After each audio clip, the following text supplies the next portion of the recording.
ये बात मान Justification नहीं दिया सकती, गया। मैं आपकी बात बिल्कुल मानती हूँ। जी। मेरा सवाल बहुत छोटा सा था कि टाइमिंग अगर थोड़ी ज्यादा जाती, जैसे राजस्थान में 2028 में चुनाव 12 है, स्टेट के उसके लेकिन बाद राजस्थान में अभी से हो रहा है, राजस्थान में भाजपा की सरकार है, तो उनको टाइम मिला, कांग्रेस को भी मिला। अभी भी कांग्रेस भी वहाँ बहुत शोर मच अच्छे रहा से है। एसआईआर का टाइम पूरा मिलेगा। काम कर रही और है, टाइम कांग्रेस भी घर घर से जाकर अपने वोट का करा रही है, वहां पे भी बीएलओ को पूरा बीएलएस को दिया हुआ है।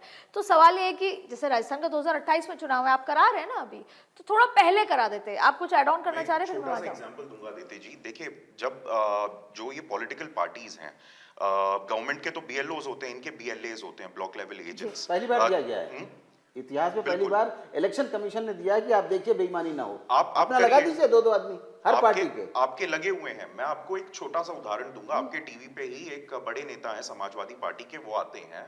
कुछ समय पहले उनसे बात हो रही थी जब यूपी में सारा एसआईआर वगैरह का ये मसला चल रहा था। मैंने कहा भाई साहब, आप लोग क्यों नहीं शोर मचा रहे एसआईआर पे? कहता हर्ष जी, कहता ये तो कांग्रेस जैसी पार्टी शोर मचाएंगी, कहता बीएलएस तो है नहीं इनके पास, कहता ये कुछ कर नहीं पाते, इनके पास ब्लॉक लेवल पे संगठन नहीं है। कहता हमारे लिए तो अच्छा हो रहा है उल्टा, कहता शायद हम भाजपा से ज्यादा अच्छा काम कर पा रहे हैं एसआईआर में।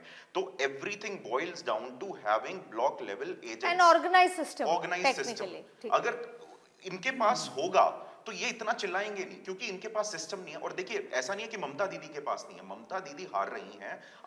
आप खुद ग्राउंड पे गए हैं, आप जानते हैं कितना लोगों में भय है वहां पे, किस तरीके से लोग वोट करने आ रहे हैं बाहर। जो भी जर्नलिस्ट गया है वो खुल के ये बात बता रहा है। ठीक सर, या तो एक बात बताइए संदीप जी, आप पहले तो मुझे बताइए, क्या आप एग्जिट पोल जो है उस पर विश्वास कर रहे हैं?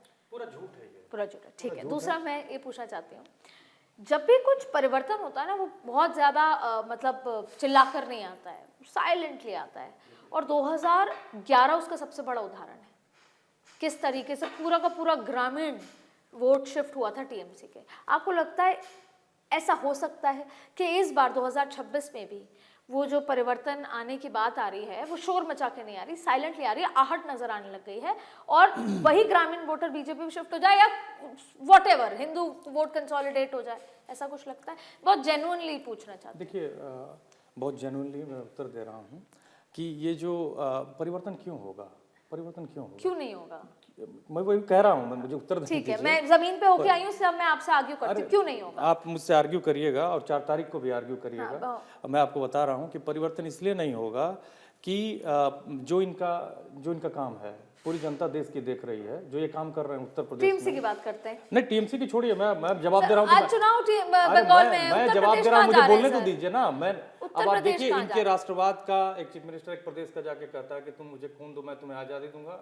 विवेकानंद ने कहा था, ये इनका राष्ट्रवाद है। Edited video, again edited video. अरे हर चीज एडिटेड है, ठीक है, हर चीज एडिटेड उससे है। क्या होगा? डिबंक हो चुका उससे है। ये है कि ये लोग, इनका घुसपैठिए का मसला, इनके पास क्या असल परिवर्तन का नारा दे रहे हैं। सारे गुंडे तो बीजेपी के लोग हैं वहाँ बंगाल में। बहुत सारे वहाँ पे तो ये- प्रताड़ित हिंदू हैं, वो मानते हैं कि कौन से घुसपैठ नहीं होना चाहिए। कैसे हिंदू?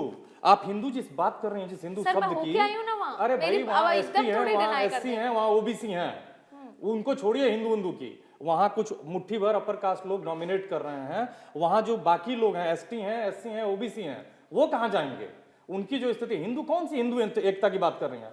कौन सी हिंदू एकता? कैसी हिंदू मुस्लिम एकता? एकता की बात करते हैं, नहीं, हिंदू मुस्लिम एकता की कौन? क्यों नहीं? मैं मुस्लिम एकता की बात कर रहा हूँ। Normally मुस्लिम बात जब देश आजाद हुआ पश्चिम बंगाल में 18% थे, उनकी आबादी बढ़ते बढ़ते अभी 27% हुई है। उन्होंने चुना था कि वो नहीं जाएंगे कहीं, यहीं रहेंगे, वो इनका अपना देश है। वहां भी बहुत सारे लोग, बांग्लादेश में भी हिंदू रह गए, बहुत सारे लोग आए, तो वो उनकी अपनी चॉइस थी। अब मुद्दे आपके पास कुछ है ही नहीं। ममता बनर्जी ने किस लिए वो सत्ता में 2011 में? अच्छा, ये कोई मुद्दा नहीं है कि आरजीकर रेप केस हुआ, एक आदमी को सजा हो गई, वहां पूरा सिस्टम काम कर रहा था, उस पूरे सिस्टम ने आरजीकर केस, रेप केस में पार्टिसिपेट किया, वो कोई घटना नहीं थी। लॉ कॉलेज के अंदर रेप हो जाता है, टीएमसी का कार्यकर्ता होता है, वो कोई घटना नहीं। बहुत अच्छा सवाल, इसका जवाब मुझे देने दीजिए। उत्तर प्रदेश में मत जाइए, आज अभी बंगाल की बात हो रही है। बंगाल की बात कर रहा हूं मैं, बंगाल की बात कर रहा हूं। बंगाल में उसको रेप किया उसने, संजय राय ने। संजय राय को आजीवन कारावास मिल चुका है। आपने क्या किया? कुलदीप सिंह सेंगर का, चिन्मयानंद का क्या हुआ? राम रहीम को फरलो कौन देता है? आप राम रहीम की फरलो कौन देता है? इसको आसाराम को फरलो कौन देता है? प्रज्वल रेवन्ना का क्या हुआ? क्या हुआ? ये कौन लोग हैं? 3000 लोगों का यौन उत्पीड़न, अपने से दोगुनी ज्यादा उम्र की महिलाओं का। मैंने विकृत आदमी था, पार्लियामेंट में था आसन से, जनता दल सेकुलर का, उसको आप लेके आगे बढ़ा रहे हो। कौन लोग हैं ये लोग? ठीक है, तो कुलदीप सिंह सेंगर को जमानत मिल गई भाई। मैं तो कह रहा हूं कि इस पूरी डिबेट का क्या जवाब है कि 27 लाख लोग वोट कहते हैं कि अगली बार दे देना। इस देश में मेरा वोट देना अधिकार है, मैं 5 साल बाद दे दूंगा। मैं क्या आपसे कमतर नागरिक हूं? ये देश की हवा, नदी, नाला सब कुछ आपने इंट्रोडक्शन किया। आपने कहा कि बंगाल में लेबर, मैं आपको बताऊं आंकड़े हैं आपके पास, इस देश में कितने हरियाणा, पश्चिम उत्तर प्रदेश, अब इनको आप बहुत समृद्ध समझते हैं क्या? जिनके पास जमीन नहीं, जाके देखिए उनकी हालत क्या है। वो जमीनें चली गई, रेस्टोरेंट बड़े बड़े मल्टीप्लेक्सेस बन गए, वहीं वो लोग उसी में बैरा बन के घूम रहे हैं। आने वाली जनरेशन, आपके पास कल्चर नहीं होगा, पोछा लगाएंगे वहीं पे, ठीक है, पोछा लगाएंगे। आप क्या समझते हैं कि बहुत ही बताइए। समृद्ध लोग हैं? बहुत समृद्ध लोग हैं। कितने खोखला समाज है वो आप जब स्टडी करेंगे, पढ़ेंगे तो पता चलेगा। मेरा कहने का मतलब ये है, मैं ये बता रहा हूं कि पूरा का पूरा जो चुनाव आयोग है, बोगस चुनाव आयोग है, एक नंबर का बोगस। 2400 टुकड़ियां लगाई, आपकी नेवी और एयरफोर्स बाकी था, उसको भी लगा लेते। आपने रोक लिया, क्या किया आपने? टुकड़ियां लगाने के बाद तो हिंसात्मक घटनाएं नजर आ रही वही कर रहे हैं कि कौन मार रहे थे। जो वीडियो वायरल है, ये अजय पाल शर्मा कौन है? ये जाके ये ऑब्जर्वर गया है, वहां पर छापे मारेगा। ये ऑब्जर्वर का काम है छापे मारना। एक अधिकारी ने, जो यादव थे, डीएम रह चुके हैं, उन्होंने विरोध किया आपके जिस तरह से बात कर रहे थे। ये अनुराग यादव, याद आ गया नाम मुझे, जेएनयू से पढ़े हैं। उन्होंने विरोध किया आपके इलेक्शन कमिश्नर का, वो जिस तरह से उनको बोल रहे थे। इन्होंने उस पूरे इलेक्शन कमीशन का राजनीतिकरण कर दिया है। तो ये जो चीजें हैं ना, इससे देश चलेगा। 2000 लोगों को आप मरवा देते हो धर्म की आइडेंटिटी के नाम पे। आप कहते हो कि बहुत बड़े आप मैंने बहुत बड़े आप प्रगतिशील व्यक्ति हो। आप अडानी और अंबानी कौन है उसके खिलाफ? ट्रंप ने कहा हेल होल, कोई जवाब है?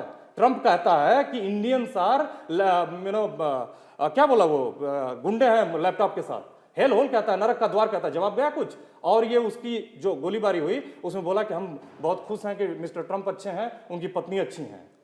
आप एक बार बोल के दिखाओ कोई। आप देखिए, गैस मिल रही है, गैस में लोग लाइन में लगे हुए हैं, गैस में लोग लाइन में लगे हुए हैं। क्या हालत है इस देश की? इतना भी नहीं मानेंगे आप, इतना भी नहीं मानेंगे आप कि बीजेपी ने गेन किया है ग्राउंड पे? नहीं मानेंगे? कुछ गेन नहीं किया है। जो आप कह रहे हो 77 ही रहेंगी, 77 से नीचे आएंगे, मैं ये कह रहा हूँ, आप नोट करिए। संदीप जी कह रहे हैं 77 से नीचे आएंगी। 4 तारीख को मैं इन्हीं को पकड़ूंगी, बिल्कुल पकड़ूंगी। अगर 77 से, क्योंकि मैं ग्राउंड पे गई हूँ। बीजेपी ने गेन किया है, सत्ता में कौन आता है कौन नहीं आता है 4 को बात करेंगे, लेकिन बीजेपी ने गेन किया है। और वो लोग जो प्रताड़ित थे उनको किया। अच्छा, दूसरी बात ये है, आप एक बात बताइए, जब इतनी ही दिक्कत है तो क्यों राहुल गांधी नहीं जाते हैं, काम करते हैं? क्यों विपक्ष नहीं जाता है, बात करता है? क्यों विपक्ष एकजुट नहीं होता? क्यों जनता नहीं सुन रही है? क्यों जनता विरोध नहीं कर रही है? आपकी उंगली पकड़ के तो वोट नहीं करा रहे हैं ना। तो इसका जवाब 4 तारीख को ले लूंगी मैं आपसे। आप कुछ कहना चाहते हैं? देखिए, संदीप जी ने जो बोला ना, मैं इनको इंटरप्ट करना ही नहीं चाहता था, क्योंकि जितना संदीप जी बोलेंगे मुझे लगता है भाजपा का उतना ही ग्राफ बढ़ेगा। इनकी नफरत मैंने देखी जब इन्होंने यूपी को, बिहार को बीमारू स्टेट कहा। फिर उसके बाद मैं भाई साहब आपको हरियाणा लेके चलूंगा, मैं आपको समृद्धि दिखाता हूँ। समृद्धि क्या होती है? कोई नहीं, इंटरप्ट मत कीजिए, वरना क्या कहते हैं, हम भी इंटरप्ट करेंगे। जो समृद्धि क्या कहते हैं, हरियाणा की ये बात कर रहे हैं कि खोखला समाज है।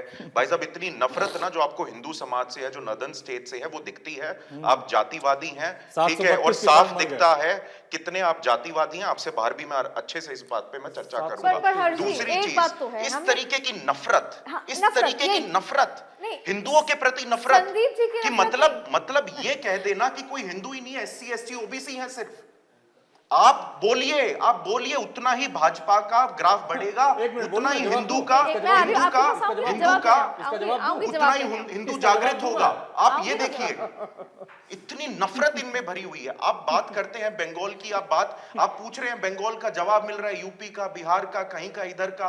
मतलब आप जापान की बात करेंगे तो ये अफ्रीका चले जाएंगे, कभी US चले जाएंगे, किधर चले जाएंगे। बातें जो कर रहे हैं आप, इनका जवाब दीजिए ना। आपके पास, आप बताइए सवाल क्या है? एक बात बताइए, नफरत तो हिंदू और मुस्लिम में भी हुई है पिछले 10-12 सालों के अंदर। पहले तो इतनी बड़ी खाई नहीं थी, पर आज है ना। आज दोस्त भी नहीं रहे। तो पॉलिटिक्स तो नफरत पे चली रही है ना। चाहे पहले मुलायम सिंह जी करते हो, मुलायम सिंह जी रेप के लिए कह देते हो अरे ठीक है जवान है, लड़के हैं, ठीक है, तो ये सब तो होता ही रहा है ना। लालू जी ने भी करी है, राजस्थान में भी हुई है, कांग्रेस के नेताओं ने कहा यार गलती हो जाती है, संसद। मैं जवाब देता हूँ, हिंदू मुस्लिम की तो कर रहे थे इनके, तो योगी जो है अपना मुकदमा खुद हटा देते हैं। एक सेकंड, हिंदू मुस्लिम की नफरत 12-15 साल में इतनी बड़ी है कि, अरे सर रुक जाइए, हिंदू मुस्लिम की 12 साल में नफरत इतनी बड़ी है कि भाई आपको अफगानिस्तान में हिंदू थे, वो वहां से पलायन कर गए पूरा का पूरा, 200 साल पहले मोदी जी ने करवा दिया। फिर उसके बाद पाकिस्तान में थे, ठीक है, परसेंटेज काफी थी, आज मुश्किल से 1.5-2% रह गए हैं। वो नहीं सर, पाकिस्तान में भी जो माइनॉरिटीज हैं वो कम हुई हैं, वो भी मोदी जी ने करवा दिया उनके पैदा होने से पहले, और बीजेपी के बनने से पहले। 1947 में हिंदू मुस्लिम में इतना प्यार था कि दो देश अलग हो गए। पूरा जो यूनाइटेड पंजाब था, जो आज हरियाणा है, पंजाब है और पाकिस्तान पंजाब है, उसमें इतना नरसंहार हुआ हिंदूज का, सिख्स का और मुस्लिम्स का भी। ठीक है, दोनों तरफ के जो लोग थे और तीन जो ये रिलीजन थे, जो पंथ थे, तीनों को नुकसान हुआ। ये भी मोदी जी ने करवाया और बीजेपी ने ही करवाया। ठीक है, मोदी जी तो पैदा हो गए थे शायद किसी और रूप में, और उन्होंने ये सारी नफरत फैला दी। देखिए, ये डिवाइड था, है, और इसको भरने की हमारी जरूरत है। जब अटल बिहारी वाजपेयी जी स्टेज पे जाते हैं, वो कहते हैं कि पूजा पद्धति बदली है, हमारा खून एक है, हमारे पूर्वज एक हैं। जब अमीन भाई साहब मेरे साथ में बैठे हैं, वो मेरे उतने ही अपने हैं, क्योंकि मेरे को इनसे उतना ही प्रेम है कि मैं इनके नाम जानूं ना जानूं तब भी उतना ही प्रेम होगा। ये हिंदू मुस्लिम का डिवाइड नहीं है, यहाँ पे बात है एक्सट्रीमिज्म की।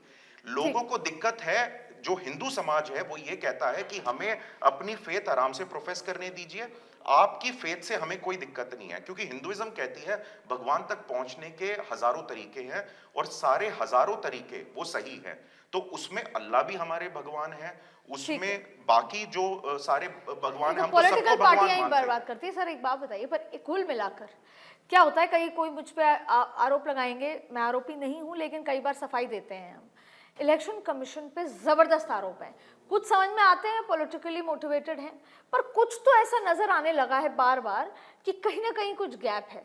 जब इलेक्शन कमिश्नर ये कहते हैं कि तो आरएसएस के लोग, तो पता तरीके की बातें हैं, उनको आरोप लगा दिया जाता है आरएसएस के बैठे हैं, ऐसा क्यों नहीं है, वो क्यों डिफरेंस है, इसको खत्म कैसे किया जाएगा? एक और दूसरा, मुझे आप ये बताइए, आपको लगता है कि कुछ और नए रूल्स होने चाहिए, जैसे कि जिस दिन वोटिंग हो, आप आचार संहिता लगाते हैं, इसका मतलब यही है ना, आप इन्फ्लुएंस नहीं करेंगे, तो जिस दिन वोटिंग हो वहां पर किसी भी पॉलिटिकल पार्टी का कोई भी बड़ा चेहरा कहीं पर भी जाएगा नहीं, मंदिर नहीं जा सकता, मस्जिद नहीं जा सकता, कुछ बयान नहीं दे, जिससे कि जिस दिन जो वोट करने जाए शांति से वोट करे। आपको लगता है बदलाव की जरूरत है कुछ ऐसा कि वोटिंग वाले दिन सब पॉलिटिकल पार्टी के नेता रेस्ट करेंगे?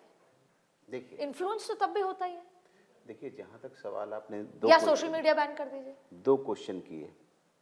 आपने कहा कि इलेक्शन कमीशन के अंदर कोई कमी है, इमेज क्राइसिस। नहीं, इलेक्शन कमीशन की मेरी एक थोड़ी सी कमी ये नज़र आई कहीं पर भी, कम्युनिकेशन गैप की, कि जैसे ही कोई रिएक्शन होता है उस पर रिएक्शन इमीडिएटली आना चाहिए, जबकि हमारे प्रेस इन्फॉर्मेशन अफसर्स होते हैं हर जगह, जैसे कल भी किया, बड़ा अच्छा किया हमारे अग्रवाल साहब ने, जो वहाँ पर मनोज अग्रवाल हैं कलकत्ता में, उन्होंने इमीडिएटली रिएक्शन दिए, तो उससे पब्लिक में एक बात समझ में आती है। अभी दूसरा जो आपने क्वेश्चन किया वो क्या था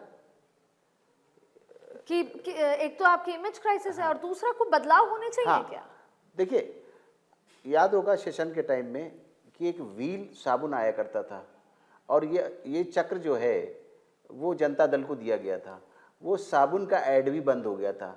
देखिए, मानिए ना मानिए, मीडिया के भी इसमें गलती है, क्योंकि पहले हमारे पास दूरदर्शन होता था, उसको हम कंट्रोल कर लेते, सरकारी दर्शन था। आज मीडिया, जो कैमरा, सोशल मीडिया इतना फैल चुका है कि प्रधानमंत्री जाएंगे, ममता जी जाएंगी, कहीं जाएंगे, हजारों कैमरे चले जाते हैं। इस कारण से बहुत एक्सपोजर दिखाया जाता है, ये दिखाया जाता है, हम कंट्रोल नहीं कर पाए। मतलब बात ये है कि ये आप लोगों का भी गलती सुनिए है ना, आप ये बताइए, आप ये कह रहे हैं कि हम दिखाएं ना पर वो करें, नहीं, आप उनको नहीं रोक सकते। अगर वो कर रहे हैं बतौर तो मीडिया आप लोग इसका क्यों हाईलाइट करते हैं?